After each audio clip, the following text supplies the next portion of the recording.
Yo, welcome to the Lunch Table Food for Thought. I'm Nico. Blitz. Hit that subscribe button. You already know where to push that motherfucking button, man. My next guest, the world's youngest celebrity DJ, DJ Diddy. What's poppin', man?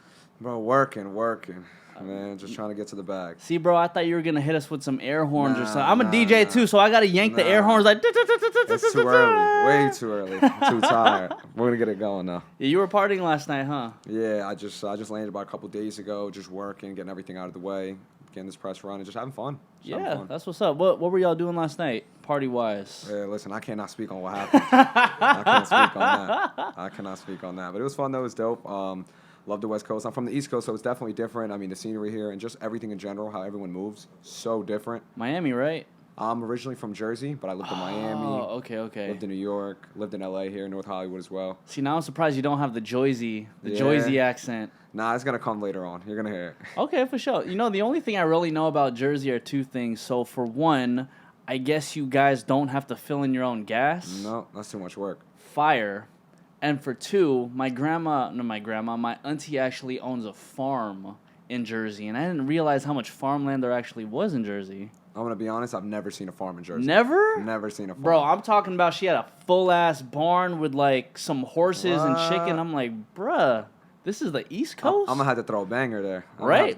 Dude, it would be lit. You've never done, like, a farm party or anything, have you? Nah, let's make it happen. Yeah. Let's make it happen. I've seen a couple of your YouTube videos, though, man, and I think even the first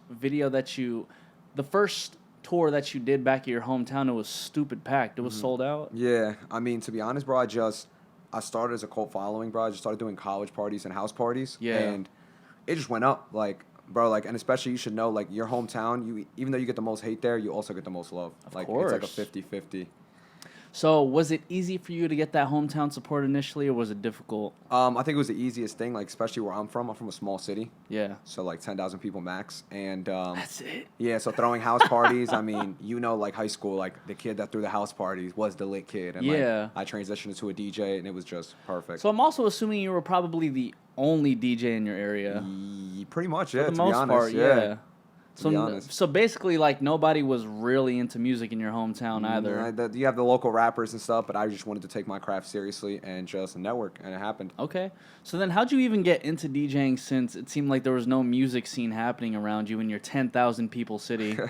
Well, basically, my dad's a DJ. My dad's actually a celebrity DJ. He does Hispanic music, Spanish music. Okay. What's your dad's name? DJ Melro. DJ Melro? Oh, yeah, okay, so he does, like, Spanish music and whatnot. And nothing. I always competed when I was younger. Like, I always just wanted to pass him when I was younger.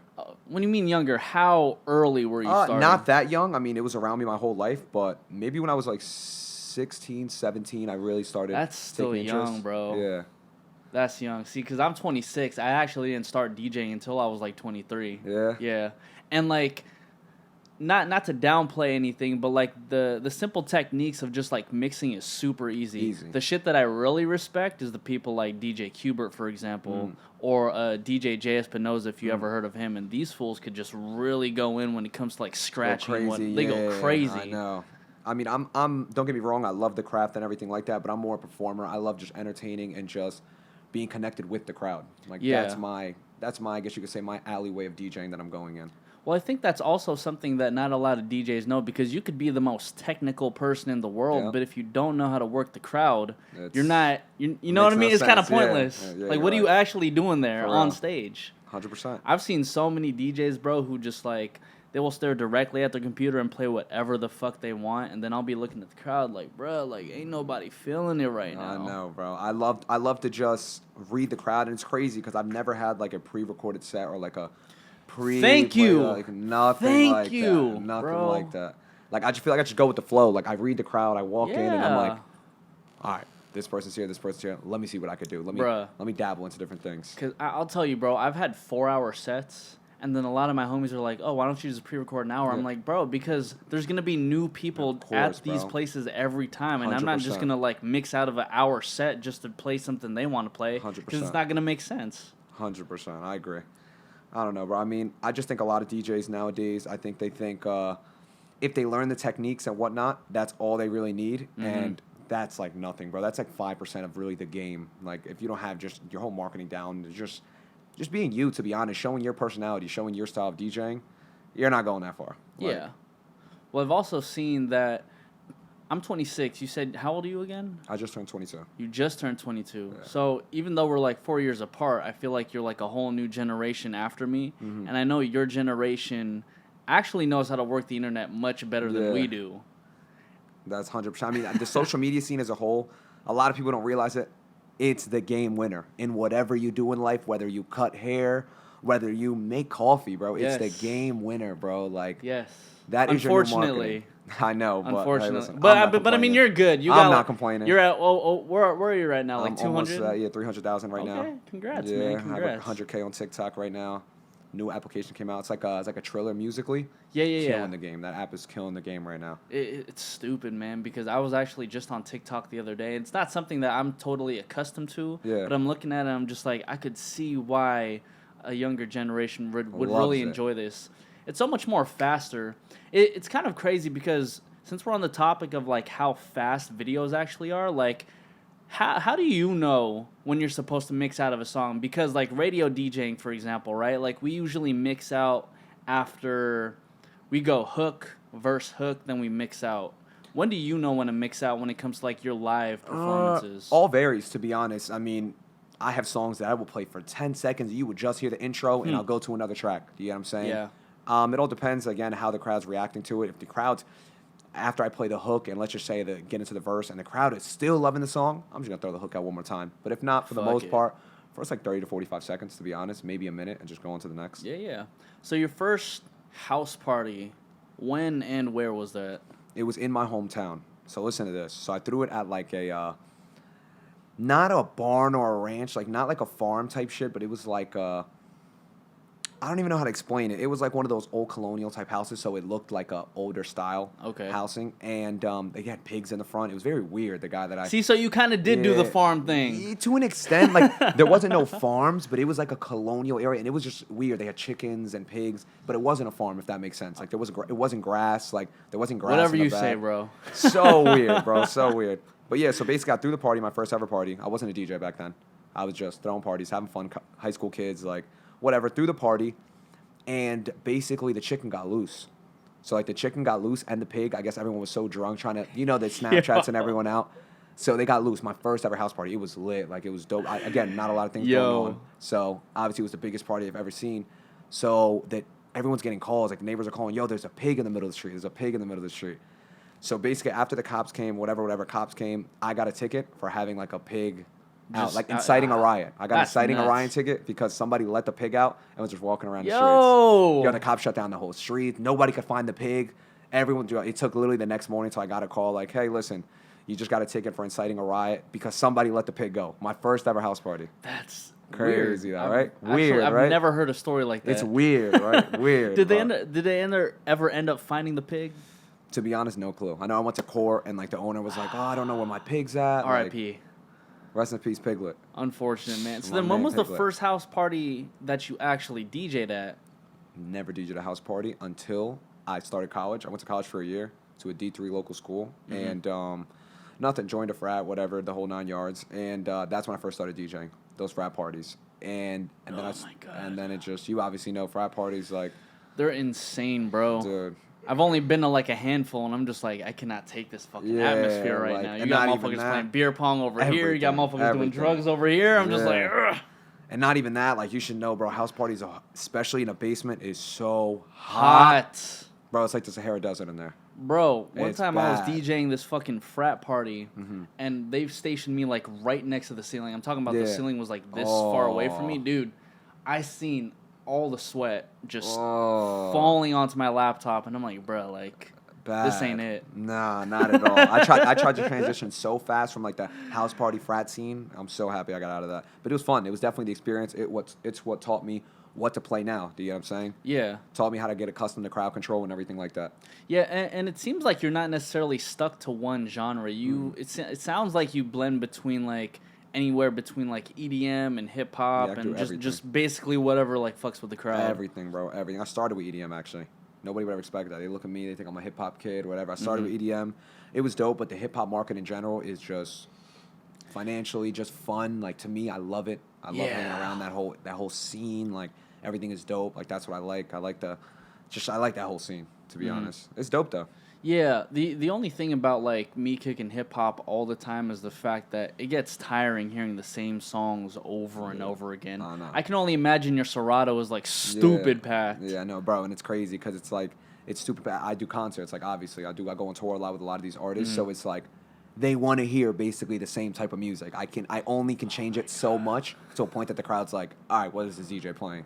Yeah. So it kind of sucks, but it's dope though. I mean, you get tired of the songs, but it's dope. I think people are getting a lot smarter though. Like I can tell when I'm at a festival and something is just a pre-recorded set now. Yeah. And I mean, it kind of just like loses its umph. Yeah, its because value, I feel like people go to festivals like way more than they did before. 100%. Like I can only imagine it gets much more tiring for you playing the same shit like damn near like every week for all these big crowds and festivals. To be honest, my festival, I guess, like set-ish, like my type of music, I kind of have like in my head the type of music I'm gonna play. It's very different from concerts. It's actually very like rowdy, upbeat. Like I need to see jumping. I just need to see interaction. Mosh pits. Yes, everything, bro. Go crazy, bro. Kids stage dive, crowd dive, everything, bro. I go crazy. Yeah. You crowd surf before? One time when I tried, one of my chains came off, and ever since then I've never done it ever again. I'm an idiot. I've never done it ever again. What chain was it? My first one I ever got. My first piece. It came off, and I stopped the whole show. I was like, all right, yo, I stopped the whole show. It was like that's the piece. This is the piece. Oh, okay, so you found it. Oh, yeah, of course. Oh, thank I God, stopped the bro. whole show, and I made everyone take their phones out, go look under to find it. I stopped, and I'm telling you, it wasn't a crazy pack. It was maybe like 800 people venue. Like, it was still a lot of people. But still, though, to command an 800 crowd. I stopped the whole crowd. Crazy. I stopped the whole crowd. But ever since then, it's not for me. Hey, you're a boss for that, though, man. I bro, probably would have looked at your ass like, this motherfucker's crazy. Thinking he can stop 800 people right now. Stop them. And everyone listened because everyone was having so much fun. And, like, I had them everyone going. Everyone was like, all right, let's help find this kid's chain. Like, found it. And we just went rowdy, bro. We just got crazy after that. Fuck it. It was dope. How do you transition from the parties that you're throwing in your hometown to the frat parties to probably like the biggest gig that you had at that time? To be honest, just networking and building with people. I think I just got put in the right position at right times. Like I said, I started with house parties in my hometown. Started DJing right before I got into college. I mean, people didn't really take me serious. Obviously, you know how when anybody starts. Started doing the frat parties and really just connected, doing local shows, doing local showcases, and honestly just building the ladder. From there, doing concerts, found a couple event production companies, threw me on a couple of concerts to open up. They put me in a position that I could network with the artists, the headlining artists, and boom, it went from there. Now I'm on tour whoever I want, like, you know what I'm saying? I'm headlining whatever show I want. I'm selling out 500 people venue in the East Coast. Like, that's dope for me as a DJ, do you know what I'm saying? Like, hey, man, it's different. A lot of DJs don't recognize that that's the way you can go about things, of course. right? Like, and I think what's cool about you was that like you didn't settle with just like doing the local bars, doing the local venues. You kind of just went out of your way to do like all the random concerts in the world. And I'm still not done. Yeah. I'm just starting. Well, shit, bro, you're only 22. Yeah. Still working. You got plenty of time. Which venue or concert or performance did you do at that age when you were just like, oh shit, like this can really be a full-on career now? So my first ever venue I ever did was actually a nightclub in Seaside, like Jersey Shore Seaside. It was Club Karma. Jersey Shore. Yeah. It was Club Karma, and that's well-known, like, famous for everything, bro. All the Jersey Shore people go there, and such a different, like, from DJing in my basement to these house parties going into a club, such a different scenery. And from there, I was like, nah, this is it. Like, I'm going to do this. Like, I wanted, like, it was cool. Maybe there's a couple hundred people in front of me. Like, I want more. And I just wanted more and just wanted more, bro. I'm a hustler. Like, my work ethic is crazy, bro. I just like to work. And that's pretty much it. Damn. That's what I knew. Like, even my first show I ever did, my first show, like, I just wanted more. And I opened up, too. I was on maybe the first 20 minutes. Yeah. Still, who's the craziest, who's somebody that you opened up for that you were just like, oh, shit, like, this is actually happening? First person I ever opened up for, headlining-wise, was back in the beginning of 2018, Lil Uzi. That's when he didn't have like the crazy. He had like Money Longer. He didn't have the hits. He didn't have he XO Tour Life yet. Not yet. That's nuts. Not yet. So like that was. And ever since that happened, I'm right next to him. Like I'm basically a little section right next to him. And I was like, damn, bro. Like I'm doing it. Like in my head, I don't want to say it out loud. I don't want to seem like a corny kid, but I'm like, I'm doing it. Like it's gonna happen. Yeah. That was like the stage 2. That's like, insane, bro. It was dope. And currently, like you're basically living all off of your DJ money then. Yeah, pretty much. To be honest, I'm getting paid endorsement deals. I respect that, bro. Everything. Yeah, I get paid endorsement deals. I work hand in hand. I have a lot of partnerships. Fashion Nova, Chips Ahoy, Fashion Nova. Yeah. Hey man, you gotta hook me up with the Fashion Nova men's lineup, bro. Like, you know what I mean? Like, people be talking shit about the Fashion Nova man, but I'm just like, yo, like the pants are fucking tight. Yeah, like they're the shirts are they're cool. Dope. You know what they're I mean? Dope. Like, yeah, I fuck with it. But yeah, like I said, bro. Shit, bro. There's so much shit going on, bro. It's hard, bro. When you reach a certain level as a DJ, it's like what to do next. Yeah. What to do next. And so now you've really just been looking at like endorsement deals and everything. Yeah, I personally think I just reached. I think the only thing I'm missing. I've done Rolling Loud 4 or 5 times already. I've done the biggest hip hop festivals. I think I'm missing just the overseas festivals, and I peaked. You get what I'm saying? Like I peaked as a DJ. I'm gonna get into producing. Work hand in hand. Just I'm really connecting on the influencer side of things, which is how I built my following. Mm-hmm. I'm close friends with the biggest influencers in the game. Like who? Patty, Supreme Patty. I saw that. Yeah. I have little Terrio at my house right now. I will kill Little him. Terrio? Yeah, I was gonna bring him over here now. What the fuck is he up to? I haven't heard about that guy in hella long. He's being him. He's being Terrio. He's only 12 now, so he's being him. So weird. Crazy, right? God damn. I think about that every day. Yeah. Does it faze you that you're kind of like in this position where you're around a lot of noticeable people at such a young age? To be honest, no. I just think like a lot of people when they see it on the outside, it's like, bro, I could never hang out with them. Like they're probably this, they're probably that. No, everyone's normal people, bro. We're all normal people. Like we're all hustlers. We just found our own hustle, and that's it. I mean, I don't know if Patty's normal, bro. I've seen a lot of videos where he's like squirting shit in his eye, and I'm like, bro, that is just he's too far. That is not normal. He goes. I don't know about that. I just did a show with him last week in Jersey. I brought him out for my set, bro. He went crazy. Stage dived, hopped in like a banana boat on the crowd and stuff. He did everything that you wouldn't do anymore. Yeah, exactly. He's like, yo, let's do it. Let's jump the mosh pit. Nah, bro, I'm good. You got it though. Okay, so being with Supreme Patty, like what's the craziest thing that you two have gotten into together? Like I said, I do not speak on what happened. I don't speak on that. But just know. I don't speak on that, but just know. A lot of lemons involved, probably. Yeah. That's not the only thing involved, but yeah. Pretty much. I love it. Diddy, man, I've been wanting to ask you this like ever since you were brought to my attention, but has P. Diddy ever said anything to you about DJ Diddy? So let me give you the rundown with that whole scenario, how that happened. So when I was in 3rd grade, I had a girlfriend. I forgot her name, Brittany, I think it was. And yeah, I don't remember, but so basically my real name's Anwar. So my teachers, I guess the girl was obsessed with like me and P. Diddy, I think. I don't know how it even, I wish I can remember like exactly how it happened, but my teachers, I guess, thought it was a joke. They thought it was funny. Like 3rd, 4th, 5th, 6th grade. Yeah, your name's Anwar Diddy. That was my nickname. Hey, Anwar Diddy, come over here. Just randomly. And to this day, I always think like, why did I get that? Why? Like, but I'm assuming the girl was just obsessed. She was obsessed with him at the time, and they just did it as a joke. Like, so basically one day we went on a school trip, maybe in like 4th, 5th grade. I don't know if Diddy was signed to Ciroc then at the time, but he did like a little release at Ciroc right next to it was like an aquarium. I don't know what exactly it was. Yeah. But we went up to him because my teacher thought it was a joke. Yo, Anwar Diddy, come meet P. Diddy. So ever since then, my teachers told him, like I went up to him, whatever, signed a little autograph. I was a kid at the time. I was maybe 11, I think. That's so weird. Yo, and I let him know. I was like, hey, listen, like, what's up? Like, and everyone was laughing. You know, little kids in the back. Teachers like, Anwar Diddy. I was like, that's what they call you? He was like, yeah. And ever since then, I mean, soon enough, I mean, I've seen him. I've been to a couple of his parties here in LA and shit. Like to Diddy's parties. Yeah, but we've never yet to a point that it's like, I have another Diddy on the board. Like, yeah, there's another Diddy. It's like, hey, my name's DJ Diddy. Hey, what's Diddy. Up? I'm P. Diddy. That's so weird. But yeah, that's pretty much it. Yeah, it's weird. Because I would have assumed because like with the with the trajectory that you are going at, like I was assuming that he probably would have had a conversation with you. Not yet, and it's crazy because I had a conversation with French, Meek Mill, and like I'm surprised they haven't brought it to my attention. Like, or they told P. Diddy, yo, this kid Diddy, his name's Diddy too. Like, yeah. But yeah, other than that, I don't know. It's gonna the day it comes, I'll let you know. The day it happens, bro, I would love to see a conversation between you and P. Diddy.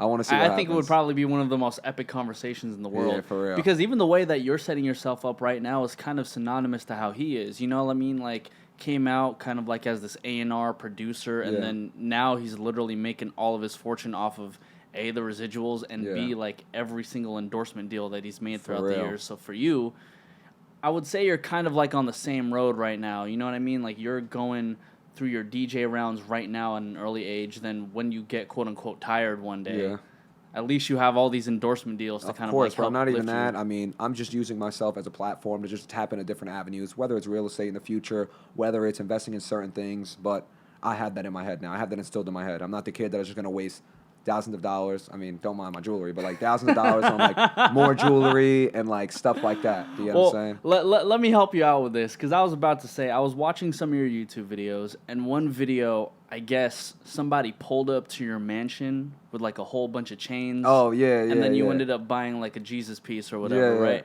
How much did that Jesus piece cost? Too much? This is why I say I don't like wasting money on jewelry. Well, let me say this though.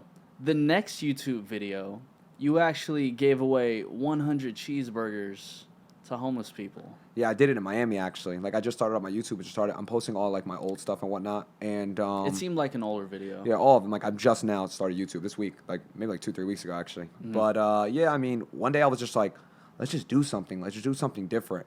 And I did it for weeks before that. Like before it actually got recorded, I was already doing it for weeks. Like I was giving them stuff, like the same street. Like I was always giving them stuff. They would know me. Yo, look, my DJ's here. My DJ's here. Everyone would run up to my car and stuff. So like, I just one day I'm like, let me just showcase it. It wasn't a point to brag or anything like that. Let me just show people like, you don't need hundreds of dollars. You don't need millions of dollars to donate to someone.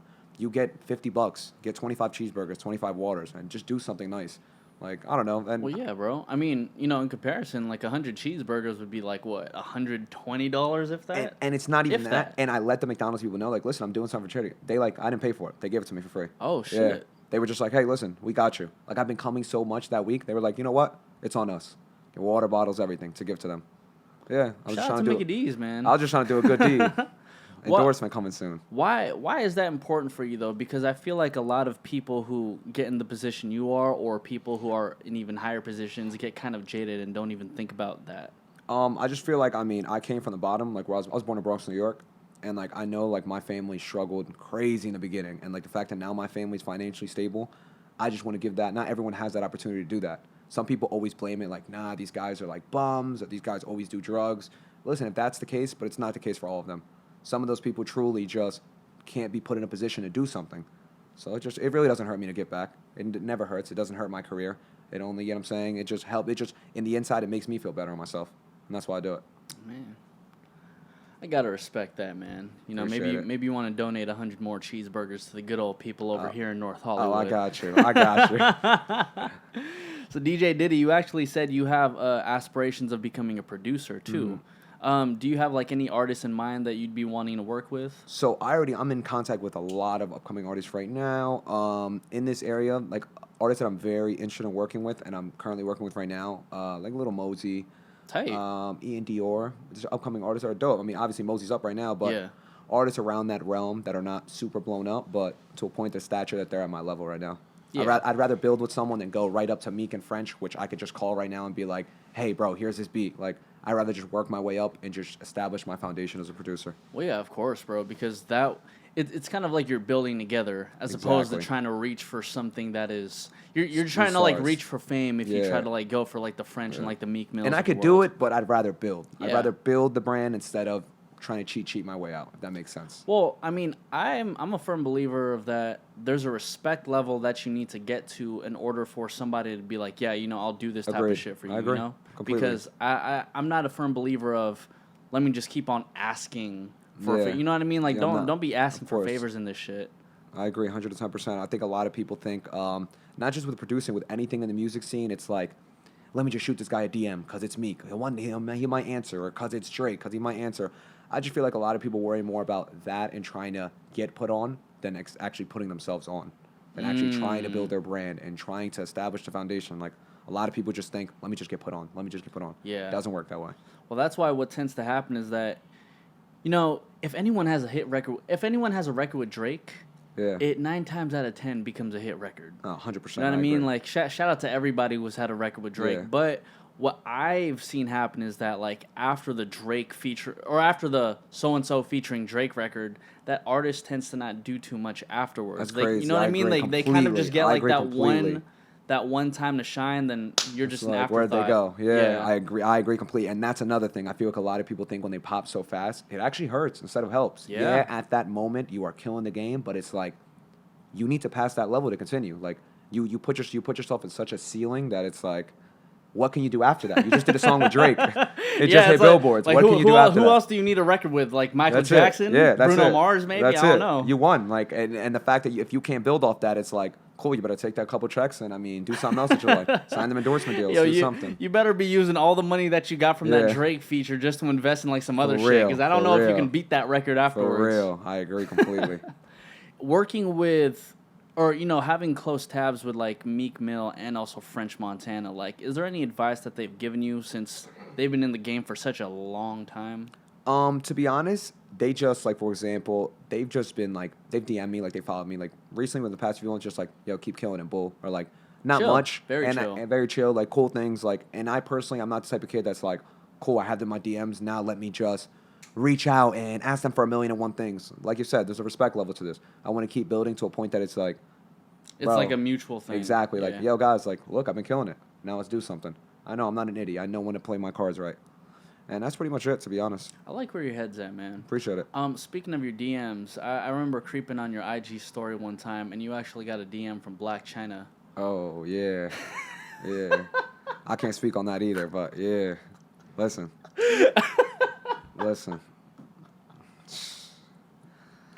Damn. We're going to end it that way. Damn. I can't.